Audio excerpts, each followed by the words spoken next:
نیکی یہی نہیں کہ تم مشرق و مغرب کو قبلہ سمجھ کر ان کی طرف منہ کر لو،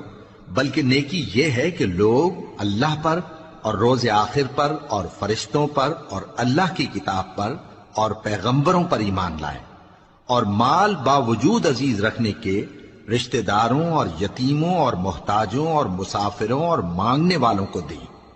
اور گردنوں کے چھڑانے میں خرچ کریں،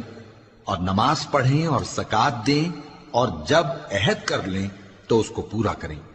اور سختی اور تکلیف میں اور جنگ کے وقت ثابت قدم رہیں۔ یہی لوگ ہیں جو ایمان میں سچے ہیں، اور یہی ہیں جو اللہ سے